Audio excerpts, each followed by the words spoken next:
तक संभव था। क्लियरली इट इज मेंशन कि charge q is placed on the vertex of the cone. तो कोन के अंदर से कितना flux due to this charge flow कर रहा है या पास कर रहा है वो आपको बताना है। पिछले क्वेश्चन में इनफाइनाइट प्लेन शीट में जिस तरीके से कैलकुलेशन किया था, इनफाइनाइट प्लेन शीट के अंदर हम लोगों ने यहाँ पे एक रिंग लिया था रेडियस आर का और थिकनेस डी आर का। सेम रिंग यहाँ भी बनेगा, radius r thickness d r, ऐसा रिंग लिया था। सेम रिंग यहाँ भी बनेगा, एक रेडियस आर और थिकनेस डी आर का है, इसके बेस में एक रिंग ले लीजिए। कोन के बेस में, ये कोन का बेस है, ऐसा कोन है, तो यहाँ पे रेडियस आर और थिकनेस डी आर का एक रिंग ले लीजिए। हाउ इट इज सेम वो मैं आपको बता दे रहा हूँ। इस एलिमेंट्री रिंग का रेडियस हो गया आर, इसका रेडियस हो गया आर और थिकनेस डी आर। ये भी हॉरिजॉन्टल प्लेन में था, ये भी हॉरिजॉन्टल है, फ्लैट बेस है, तो एवरीथिंग इज सेम। यहाँ चार्ज क्यू रखा है, इसमें भी यहाँ चार्ज क्यू था, सब कुछ एकदम मैचिंग है। ये भी एक्चुअली कोनिक स्ट्रक्चर ही बनता है ना, देखिए मिला देंगे, ये भी तो कोन जैसा ही स्ट्रक्चर बन जाएगा, ये भी कोन जैसा स्ट्रक्चर है। इसमें limit r equal 0 to infinity रखा था, सब कुछ वही करना है। यहाँ पे लिमिट चेंज हो जाएगा, r इक्वल 0 से लेके कैपिटल R तक हो जाएगा, क्योंकि इसका रेडियस कैपिटल R तक है। Rest all the steps are same except limits, only change limits of integration. आपको मैं याद दिला दूं उसमें क्या था, उसमें था flux, total flux equals, last में आया था 2 pi k q L, 2 pi k q L. L क्या था उसमें, स्मॉल एल जो था उसका वर्टिकल डिस्टेंस था, ये वाला डिस्टेंस था 2 पाई के क्यू एल, और इंटीग्रल के अंदर आया था r d r by r square plus L square to the power 3/2 and r equal 0 to infinity आया था, जो आपने इनफाइनाइट प्लेन शीट के लिए किया था। 2 pi k q L r d r by r square plus L square to the power 3/2। तो आपको यहाँ पे भी बिल्कुल उसी तरीके से करना है। आप क्या करिए, यहाँ पे भी रेडियस आर है और इस हाइट को यू कैन एज्यूम एल, इस हाइट को आप एल मान लीजिए, तो सारा कुछ वही रह जाएगा, इसको एल मान लीजिए। So, इसमें कोई फर्क नहीं पड़ेगा, only you have to change limit. तो in this case flux through the cone will be 2 pi k q l integral r d r by r square plus L square to the power 3/2। और इस ring के लिए limit चला जाएगा r equal 0 to capital R, radius का limit रहेगा 0 से लेके कैपिटल R तक। सो इंटीग्रेट अगेन, और लास्ट में आपका आंसर cos थीटा के टर्म्स में आएगा। This angle is theta, you can see cos theta की वैल्यू क्या होगी। cos theta is L upon under root this length is r square plus L square. तो लास्ट में आपको इस टाइप का आ जाएगा, कैलकुलेट करके देखिए क्या आंसर आता है। You must get answer as flux through the cone equals q upon 2 epsilon naught 1 minus cos theta. ये जनरलाइज्ड फॉर्म है, इसको आप इंटीग्रेट करेंगे तो इतना आएगा। इनफाइनाइट प्लेन शीट के लिए जब r इंफिनिटी हो जाता है, ये वाला जब इंफिनिटी हो जाएगा तो थीटा 90 डिग्री हो जाएगा, दिस एंगल।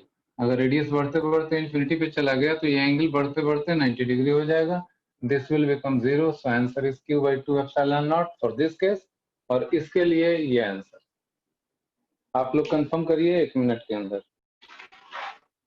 इसके अल्टरनेट एक तरीका पे आप लोग ध्यान दीजिए, हालांकि ये आसान है और इससे भी आसान अल्टरनेट लगेगा, लेकिन उसमें जो एक कॉन्सेप्ट अप्लाई किया जाता है वो आपको सीखना पड़ेगा। देखिए, उससे मिलती जुलती हुई चीज हम लोग ऑप्टिक्स में डिस्कस कर चुके हैं, जिसमें कि टोटल इंटरनल रिफ्लेक्शन था और फ्रैक्शन ऑफ लाइट कितना बाहर जाएगा इससे रिलेटेड। देखिए यहाँ पे भी ऐसा ही करते हैं, कॉन्सेप्ट समझिए पहले क्या कॉन्सेप्ट है उसको पहले समझिए। ऐसा है कि स्फीयर जस्ट इमेजिन और इस कोन को इसमें फिट कर दीजिए। इस स्फीयर का जो रेडियस है ये कैपिटल एल है। इस स्फीयर का जो रेडियस है वो इस कोन के स्लैंट लेंथ के बराबर है और इसका सेंटर पे ही चार्ज क्यू है। मतलब ये जो कोन आपको दिख रहा है, this is A, this is B, यहाँ पे भी this is point A, this is point B. Cone का ये जो बेस होता है ये फ्लैट सरफेस होता है, तो this is the base of the cone, flat horizontal होता है। कोन का जो बेस है वो हॉरिजॉन्टल होता है। This is representing base of the कोन, ये वाला लाइन। अब आप लोग सोचिए कि यहाँ से जो भी लाइंस ऑफ फोर्स स्टार्ट होगा चार्ज क्यू से, ऐसे कुछ लाइंस ऑफ फोर्स तो इधर जाएगा, कुछ कोन के अंदर से जाएगा।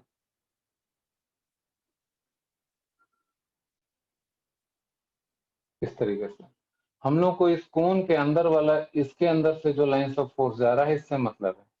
जो लाइन ऑफ फोर्स यहाँ से सीधे ऐसे जा रहा है, ऐसे जा रहा है, हम लोग को इन सारे लाइंस ऑफ फोर्स से मतलब है। इसमें समझने वाली बात क्या है कि कोन के अंदर से जितने और लाइंस ऑफ फोर्स पास हो रहे हैं सारे के सारे इसके बेस से जाएंगे। और यहाँ देखिए ये 90 डिग्री पे आ रहा है, क्योंकि ये रेडियल होता है। रेडियल कोई भी लाइन जाएगा तो ये 90 डिग्री पे इसको पेनिट्रेट करेगा। This is perpendicular to the tangent drawn at this point. तो ये सारे के सारे लाइंस ऑफ फोर्स यहाँ से जो जा रहे हैं ये सब 90 डिग्री पे बाहर निकलेगा। तो flux through the cone is same as flux through base of cone, it's same as flux through curved surface of a sphere facing base of cone। ये तीनों फ्लक्स बराबर होगा। मैंने क्या लिखा है उस पर आप ध्यान दीजिए। Flux passing through the cone, cone के अंदर से कितना फ्लक्स जा रहा है उतना ही जा रहा है जितना इसके बेस से जा रहा है, क्योंकि जितना lines of force, electric lines of force cone से पास करेगा और सारा का सारा इसके बेस से पास करेगा। और बेस से पास करेगा तो सामने के स्फेरिकल सरफेस, जो कर्व सरफेस ऊपर में दिख रहा है, उससे भी पास करेगा। तो flux passing through the cone is same as flux passing through base of the cone is same as flux through the curve surface of sphere. ये जो कर्व सरफेस दिख रहा है ए बी, ये टेढ़ा वाला, सीधा वाला नहीं। इस स्फीयर का जो सरफेस एरिया होगा that is 4 pi r square, 4 pi L square. ये एल और इसका रेडियस सेम है, और इसके सामने वाला जो पोर्शन है ये, इसका एरिया आप एस नॉट मान लीजिए। S not is area of curved surface of a sphere facing base of the cone।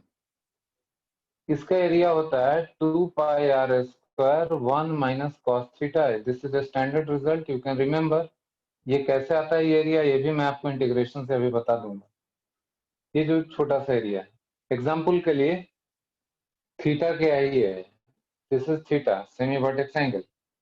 अगर इस कोन को बढ़ा के ऐसे थीटा को 90 डिग्री कर दें तो ये हेमिस्फीयर का शेप ले लेगा। यहाँ से ये एंगल थीटा है ना, दोनों साइड थीटा, इधर भी थीटा, इधर भी थीटा।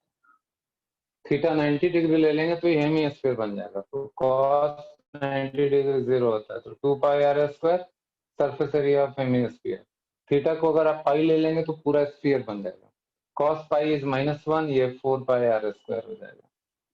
अगर ऐसा है, total surface area of the sphere is 4 pi L square and area of this small portion in front of that is 2 pi L square 1 minus cos theta। 2 pi L square 1 minus cos theta। आपको मालूम है कि इस पूरे surface से flux होगा, इस पूरे स्फीयर से फ्लक्स होगा Q by epsilon नॉट। तो इतने पोर्शन से कितना कैसे निकलेगा? So flux through this flux will be S naught by S into Q upon 2 epsilon, Q upon epsilon. Total flux through the sphere is Q by epsilon naught. You can see total flux Q by epsilon naught is the flux through surface area S. So through unit area it is S upon Q by epsilon naught. So through S naught it is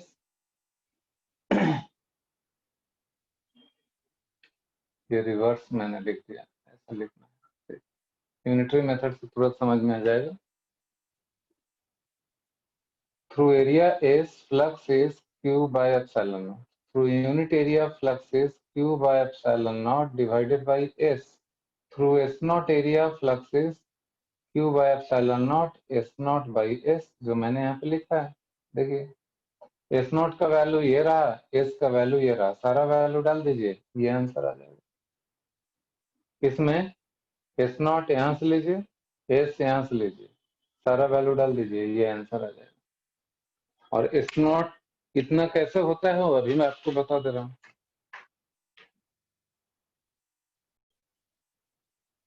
देखिए सभी लोग, मैं बता रहा हूँ calculation of S naught कैसे आएगा उतना। बेटा ऐसा एक रिंग लीजिए,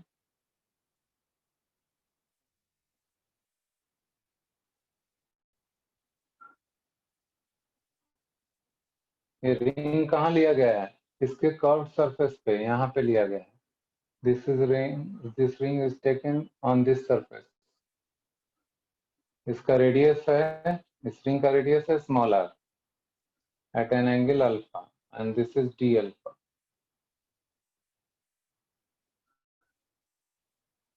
ये रिंग कहाँ पे है? स्फीयर के ऊपर में एक रिंग लिया है, ऐसा स्फीयर है, इसके ऊपर में एक रिंग लिया है, इसके सरफेस पे ऐसे सरफेस पे एक रिंग लिया और उसके थोड़ा नीचे रिंग लिया। ये दोनों रिंग का सरफेस, ये दोनों हिस्सा एक प्लेन में नहीं है, they are on the curve surface.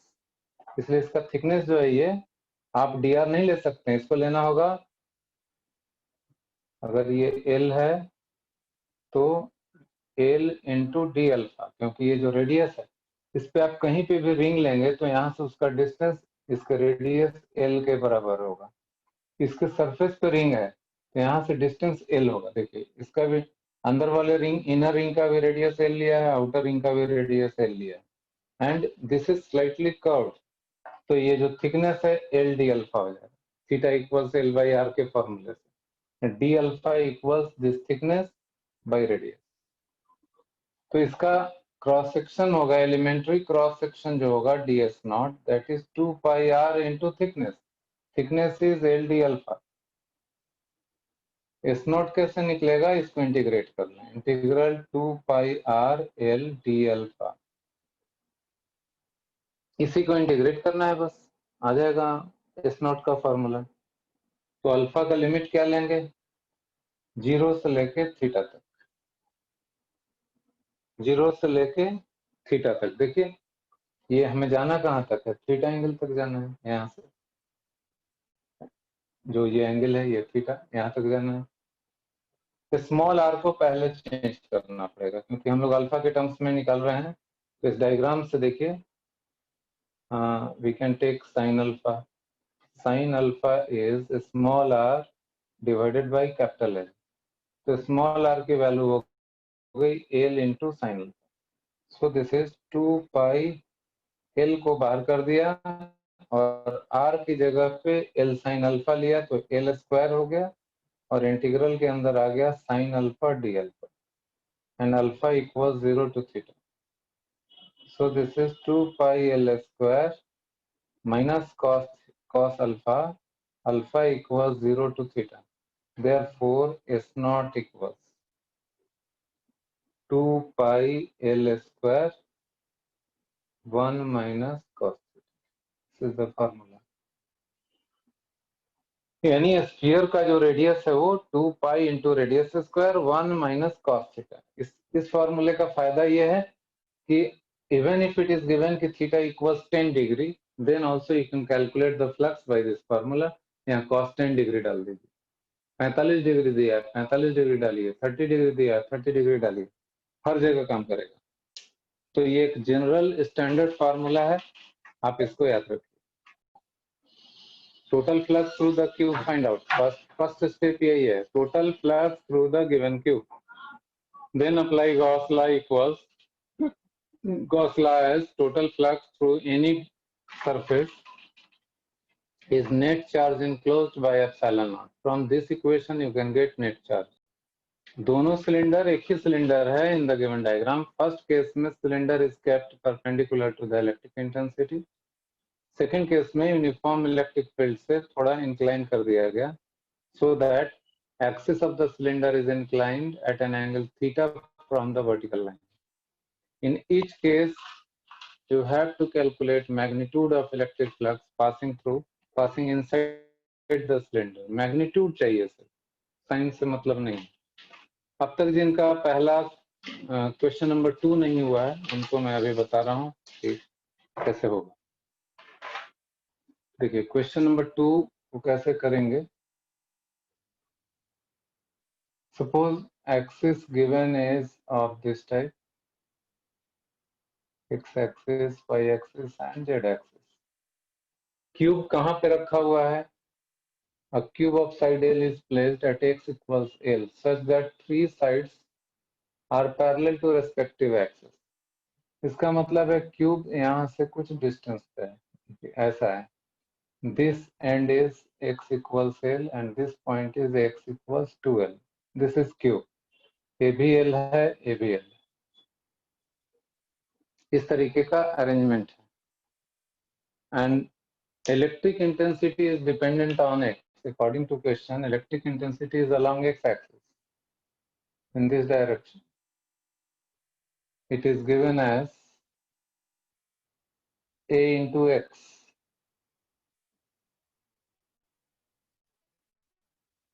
So at this point number 1 मान लीजिए इसको और इसको point number 2 मान लीजिए। So E1 at x equals L, electric intensity की वैल्यू हो जाएगी a into L. E2 at x equals 2L, E2 की वैल्यू हो जाएगी 2AL. तो यहाँ E1 है इलेक्ट्रिक फील्ड और इस जगह पे इलेक्ट्रिक फील्ड E2 है। हम लोगों को इन्हीं दोनों फेज से मतलब है। Reason is from remaining 4 sides flux का फॉर्मूला होता है E dot ds। Electric field और एरिया वेक्टर के बीच में अगर 90 डिग्री का एंगल है then flux is 0। This side area का डायरेक्शन ऊपर होगा, फील्ड राइट साइड में, flux through this two sides 0। Similarly front side and back side flux is 0। तो 6 साइड्स होते हैं किसी भी क्यूब के, उसमें से 2 साइड से फ्लक्स राइट साइड में जा रहा है। इलेक्ट्रिक फील्ड और एरिया वेक्टर के बीच में 90 डिग्री 0 डिग्री या 180 डिग्री का एंगल है। यहाँ एरिया वेक्टर का डायरेक्शन इधर है और फील्ड राइट साइड में, इस फेस का एरिया का डायरेक्शन इधर, यहाँ 180 डिग्री का एंगल है। यहाँ इलेक्ट्रिक फील्ड और एरिया दोनों सेम डायरेक्शन में, तो यहाँ पे फ्लक्स है। बाकी रिमेनिंग 4 साइड्स का फ्लक्स 0 है। इसलिए हम लोगों को जो डायग्राम में दोनों फेस दिख रहा है, दोनों साइड दिख रहा है, उसी से मतलब है, बाकी को छोड़ दीजिए। So phi1 total flux through the cube is phi1 plus phi2. Phi1 represent flux through this side, phi2 through this side. Phi1 हो जाएगा E1 into area into cos phi. Phi2 हो जाएगा E2 into area into cos 0 due to the angle. यहाँ देखिए पाई है, यहाँ 0 है।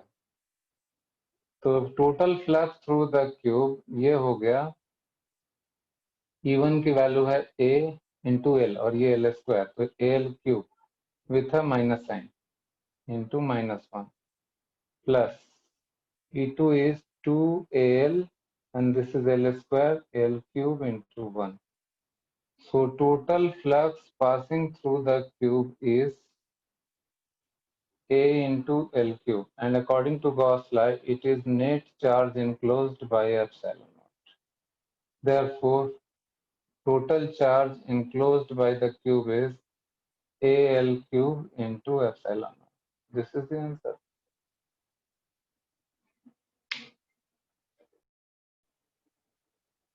सभी लोग देखिए, मैं फर्स्ट पार्ट को डिस्कस कर रहा हूँ, second part you have to solve. देखिए, ये सिलेंड्रिकल ऑब्जेक्ट है, electric field lines are striking on its curve surface, this is cylinder, curve surface पे आ रहा है। तो मैंने प्रोजेक्टेड एरिया आपको बताया था लेना, इसका अगर प्रोजेक्टेड एरिया, इसको काट दें बीच से, तो प्रोजेक्टेड एरिया ऐसा दिखेगा। Projected area will be a rectangle. Cylinder को इस सॉलिड, ये सिलेंडर है, इसको यहाँ से काट दें, suppose this is a solid cylinder, यहाँ से काट दीजिए लॉन्गिट्यूडनली, आधा हटा दीजिए, तो रिमेनिंग इधर वाले का फेस जो ऐसा है, रेक्टेंगल दिखेगा कि नहीं दिखेगा, ये बताइए। अगर इसको यहाँ से बीच से काट के सामने वाला पोर्शन को हटा दें, इसके साइड वाले पोर्शन को हटा दें, पीछे वाला आधा को रखे रहें, तो सामने से कैसा दिखेगा? ऐसा रेक्टेंगल आपको नजर आएगा कि नहीं, ये बताइए। Yes sir. अच्छा, इस रेक्टेंगल का डायमेंशन बताइए आपको, according to this cylinder. 2r into h।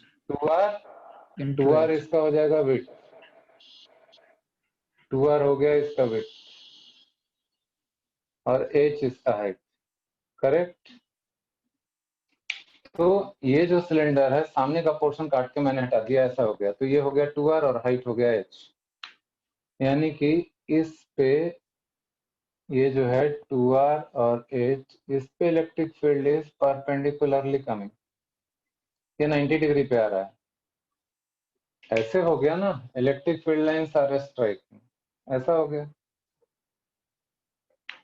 तो this electric field lines is perpendicular to its area, area का डायरेक्शन पीछे हो जाएगा।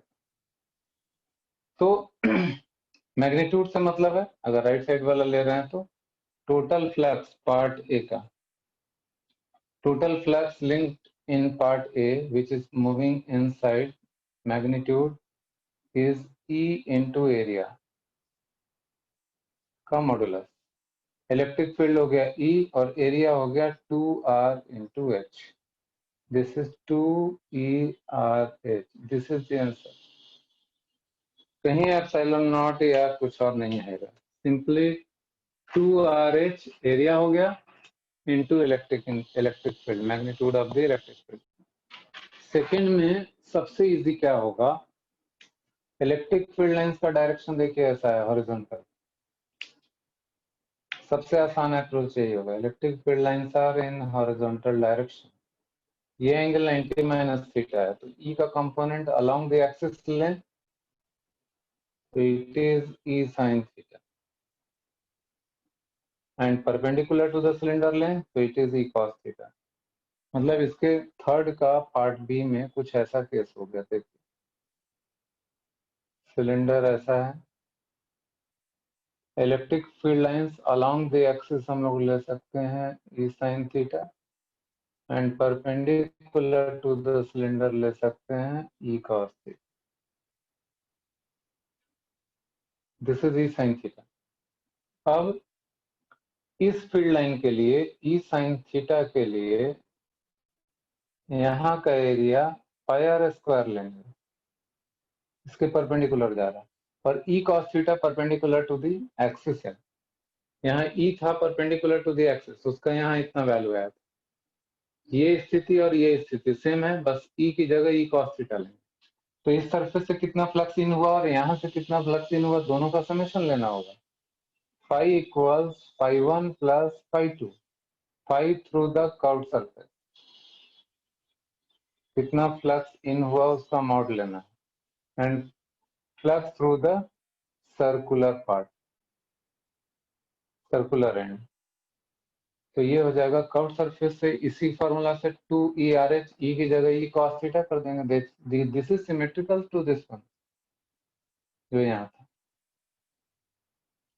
तो 2ERH cos थीटा प्लस ये वाला क्या हो जाएगा, pi r square multiplied by this, pi r square area हो गया इनटू इस।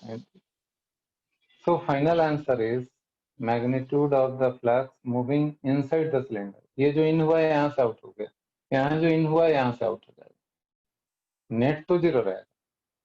तो ये हो गया ई आर इज कॉमन, तो ये आ रहा है 2h cos थीटा प्लस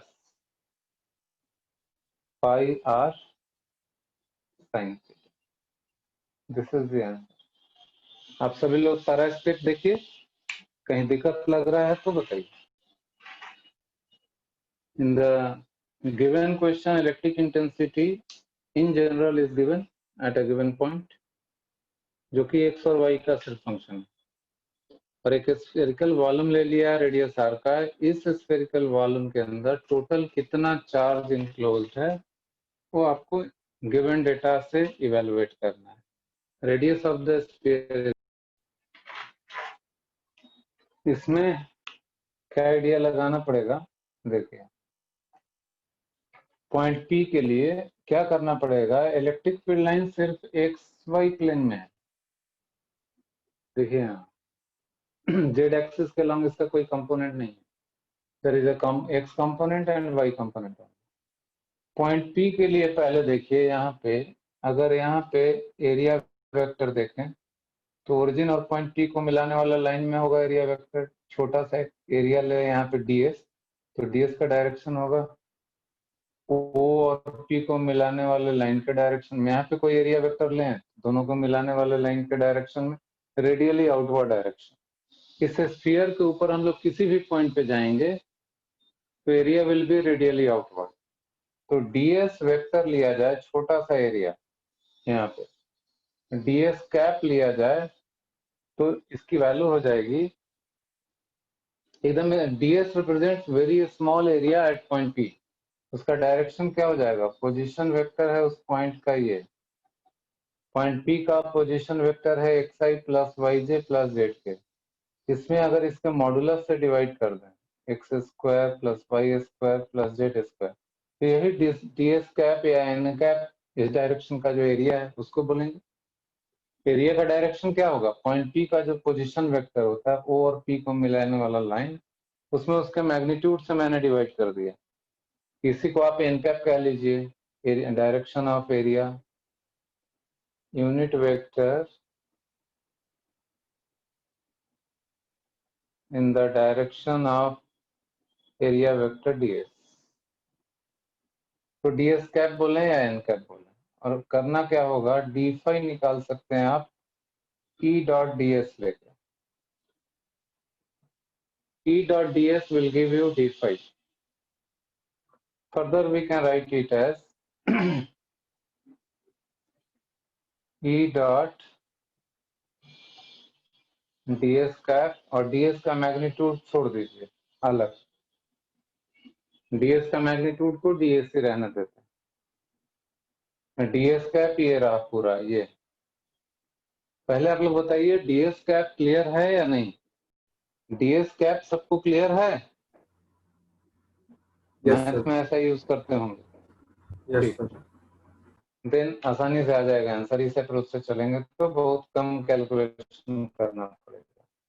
ई का वैल्यू ये पूरा a divided by x square plus y square, ये तो मैग्नी मॉडुलस है, इसको अलग हटा लिया, x i plus y j dot